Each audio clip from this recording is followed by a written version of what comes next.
ಇನ್ನು ಮತ್ತೊಂದು ಕಡೆ ರಾಜ್ಯದ ಪಾರ್ಕ್ಗಳು ದೇವಸ್ಥಾನಗಳ ಆಗಿವೆ. ದೇವಸ್ಥಾನಗಳು ಅರ್ಧ ಪಾರ್ಕ್ನ ನುಂಗುತ್ತಾ ಇವೆ ಅಂತ ಕಲಬುರಗಿಯಲ್ಲಿ ಶಾಸಕ ಅಲಮಪ್ರಭು ಪಾಟೀಲ್ ಹೇಳಿಕೆ ಕೊಟ್ಟಿದ್ದಾರೆ. ನಗರಗಳ ಅಭಿವೃದ್ಧಿಗೆ ಪಾರ್ಕ್ ಜಾಗ ಬಳಸಿದ್ರೆ ತಪ್ಪೇನು ಅಂತ ಶಾಸಕ ಅಲಮಪ್ರಭು ಪಾಟೀಲ್ ಪ್ರಶ್ನೆ ಮಾಡಿದ್ದಾರೆ.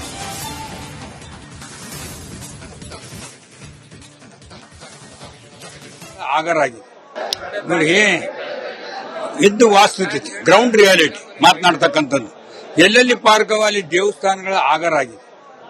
ನೀವು ಎಲ್ಲೇ ನೋಡ್ರಿ ಪಾರ್ಕ್ನಲ್ಲಿ ಆ ಬಡಾವಣೆಯ ಜನರು ಹೋಗಿ ಒಂದು ಗುಡಿ ಕಟ್ಟಿಕೊಂಡು ಈಶ್ವರಲಿಂಗ ಸ್ಥಾಪನೆ ಮಾಡಿ ಹನುಮಂತರ ಗುಡಿ ಮಾಡಿ ಅರ್ಧ ಪಾರ್ಕ್ ಏನಪ್ಪ ಅಂದ್ರೆ ಆಗ್ತಕ್ಕಂಥ ಪರಿಸ್ಥಿತಿಯಲ್ಲಿ ಅದಕ್ಕೊಂದು ಪರ್ಮಿಷನ್ ಯಾರೇ ತಗೊಳ್ಳಿ. ಆ ಪಾರ್ಕ್ನಲ್ಲಿ ಸಾರ್ವಜನಿಕ ಅಂತೂ ಜಾಗ ಬೇಕಾ? ಸಾರ್ವಜನಿಕ ಮನೆಗಳು ಬಿಟ್ಟ ಮೇಲೆ ಜಾಗ ಎಲ್ಲಿ ಇರಲ್ಲ, ಪಾರ್ಕ್ ಬಿಟ್ಟಿರ್ತಾರ. ಸಾರ್ವಜನಿಕ ಉದ್ಯಾನ ಪಾರ್ಕ್ ಬಿಟ್ಟು ಸಾರ್ವಜನಿಕರ ಆಸ್ತಿ ಅಂತೇಳಿ ನಾವು ಪ್ಲಾನಿಂಗ್ ಅಡಾಪ್ಟ್ ಮಾಡಿದ್ರೆ ಪ್ರಶ್ನೆ ಬರಂಗಿಲ್ಲ. ಅದು ಇಲ್ಲಾರ ಬಟ್ಟಿಗೆ ಮೆಟ್ರೋ ಸಲುವಾಗಿ ಆಗಲಿ ಸಾರ್ವಜನಿಕ ಅನುಕೂಲಕ್ಕಾಗಲಿ ಒಂದು 5% ಏನ್ ಬಂದ್ರೆ ಜಾಗ ಕೊಡಬೇಕಂತ ನಮ್ಮ ಕಾನೂನು ಅಮೆಂಡ್ಮೆಂಟ್ ತಂದಿವಿ. ಅಪಾಯಿಂಟ್ಮೆಂಟ್ ಎಲ್ಲ ನಾವು ಒಮ್ಮತದಿಂದ ನಿರ್ಣಯ ಆಗ್ಯದ. ಸಿಎಸ್ ಸೈಟ್ ಪರ್ಸನಲಿ ಅಲಾಟ್ಮೆಂಟ್ ಆಗ್ತದೆ.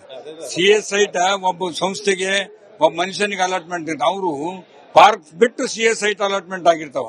ಪಾರ್ಕ್ನಲ್ಲಿ ಆ ಬಡಾವಣೆಯ ಜನರಿಗೆ ಸಾರ್ವಜನಿಕ ಅನುಕೂಲಕ್ಕಾಗಿ ಮಾಡಲಿಕ್ಕೆ ತೆಗೆದುಕೊಳ್ಳಲಿಕ್ಕೆ ಅನುಕೂಲತೆ ಮಾಡಿಕೊಟ್ಟಿದೆ. ಇದು ಎಲ್ಲರೂ ಒಪ್ಕೊಂಡಿದ್ದಾರೆ. ನೀನು ಪಾರ್ಕ್ ಕೊಡದೇ ಇದ್ರು ಕೂಡ ಅರ್ಧ ಪಾರ್ಕ್ ಗುಡಿ ಕಟ್ಟಿ ಅಕ್ವೈರ್ ಮಾಡ್ಕೊಂಡೇ ಬಿಟ್ಟಿರಲ್ಲ ಅವರು. ಅದಕ್ಕೇನು ಬುಳ್ಸಮ ಈಗ ಹೋಗಿ ಬುಳ್ಸಕ್ಕಂತ ತಿದ್ದುಪಡಿ ಅಷ್ಟೇ ತರಬಹುದು. ಅದೇನು ಆಗೋದಿಲ್ಲ. ಇನ್ನು ಮತ್ತೊಂದು ಕಡೆ ರಾಜ್ಯದ ಪಾರ್ಕ್ಗಳು ದೇವಸ್ಥಾನಗಳ ಆಗಿವೆ. ದೇವಸ್ಥಾನಗಳು ಅರ್ಧ ಪಾರ್ಕ್ನ ನುಂಗುತ್ತಾ ಇವೆ ಅಂತ ಕಲಬುರಗಿಯಲ್ಲಿ ಶಾಸಕ ಅಲಮಪ್ರಭು ಪಾಟೀಲ್ ಹೇಳಿಕೆ ಕೊಟ್ಟಿದ್ದಾರೆ. ನಗರಗಳ ಅಭಿವೃದ್ಧಿಗೆ ಪಾರ್ಕ್ ಜಾಗ ಬಳಸಿದ್ರೆ ತಪ್ಪೇನು ಅಂತ ಶಾಸಕ ಅಲಮಪ್ರಭು ಪಾಟೀಲ್ ಪ್ರಶ್ನೆ ಮಾಡಿದ್ದಾರೆ.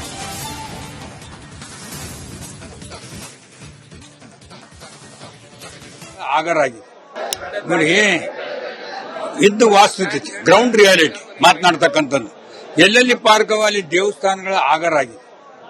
ನೀವು ಎಲ್ಲೇ ನೋಡ್ರಿ ಪಾರ್ಕ್ನಲ್ಲಿ ಆ ಬಡಾವಣೆಯ ಜನರು ಹೋಗಿ ಒಂದು ಗುಡಿ ಕಟ್ಟಿಕೊಂಡು ಈಶ್ವರಲಿಂಗ ಸ್ಥಾಪನೆ ಮಾಡಿ ಹನುಮಂತರ ಗುಡಿ ಮಾಡಿ ಅರ್ಧ ಪಾರ್ಕ್ ಏನಪ್ಪ ಅಂದ್ರೆ ಆಗ್ತಕ್ಕಂಥ ಪರಿಸ್ಥಿತಿಯಲ್ಲಿ ಅದಕ್ಕೊಂದು ಪರ್ಮಿಷನ್ ಯಾರೇ ತಗೊಳ್ಳಿ. ಆ ಪಾರ್ಕ್ನಲ್ಲಿ ಸಾರ್ವಜನಿಕ ಅಂತೂ ಜಾಗ ಬೇಕಾ? ಸಾರ್ವಜನಿಕ ಮನೆಗಳು ಬಿಟ್ಟ ಮೇಲೆ ಜಾಗ ಎಲ್ಲಿ ಇರಲ್ಲ, ಪಾರ್ಕ್ ಬಿಟ್ಟಿರ್ತಾರ. ಸಾರ್ವಜನಿಕ ಉದ್ಯಾನ ಪಾರ್ಕ್ ಬಿಟ್ಟು ಸಾರ್ವಜನಿಕರ ಆಸ್ತಿ ಅಂತೇಳಿ ನಾವು ಪ್ಲಾನಿಂಗ್ ಅಡಾಪ್ಟ್ ಮಾಡಿದ್ರೆ ಪ್ರಶ್ನೆ ಬರಂಗಿಲ್ಲ. ಅದು ಇಲ್ಲಾರ ಬಟ್ಟಿಗೆ ಮೆಟ್ರೋ ಸಲುವಾಗಿ ಆಗಲಿ ಸಾರ್ವಜನಿಕ ಅನುಕೂಲಕ್ಕಾಗಲಿ ಒಂದು 5% ಏನ್ ಬಂದ್ರೆ ಜಾಗ ಕೊಡಬೇಕಂತ ನಮ್ಮ ಕಾನೂನು ಅಮೆಂಡ್ಮೆಂಟ್ ತಂದಿವಿ. ಅಪಾಯಿಂಟ್ಮೆಂಟ್ ಎಲ್ಲ ನಾವು ಒಮ್ಮತದಿಂದ ನಿರ್ಣಯ ಆಗ್ಯದ. ಸಿಎಸ್ ಸೈಟ್ ಪರ್ಸನಲಿ ಅಲಾಟ್ಮೆಂಟ್ ಆಗ್ತದೆ.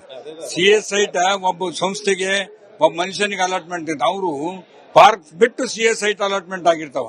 ಪಾರ್ಕ್ನಲ್ಲಿ ಆ ಬಡಾವಣೆಯ ಜನರಿಗೆ ಸಾರ್ವಜನಿಕ ಅನುಕೂಲಕ್ಕಾಗಿ ಮಾಡಲಿಕ್ಕೆ ತೆಗೆದುಕೊಳ್ಳಲಿಕ್ಕೆ ಅನುಕೂಲತೆ ಮಾಡಿಕೊಟ್ಟಿದೆ. ಇದು ಎಲ್ಲರೂ ಒಪ್ಕೊಂಡಿದ್ದಾರೆ. ನೀನು ಪಾರ್ಕ್ ಕೊಡದೇ ಇದ್ರು ಕೂಡ ಅರ್ಧ ಪಾರ್ಕ್ ಗುಡಿ ಕಟ್ಟಿ ಅಕ್ವೈರ್ ಮಾಡ್ಕೊಂಡೇ ಬಿಟ್ಟಿರಲ್ಲ ಅವರು. ಅದಕ್ಕೇನು ಬುಳ್ಸಮ ಈಗ ಹೋಗಿ ಬುಳ್ಸಕ್ಕಂತ ತಿದ್ದುಪಡಿ ಅಷ್ಟೇ ತರಬಹುದು. ಅದೇನು ಆಗೋದಿಲ್ಲ.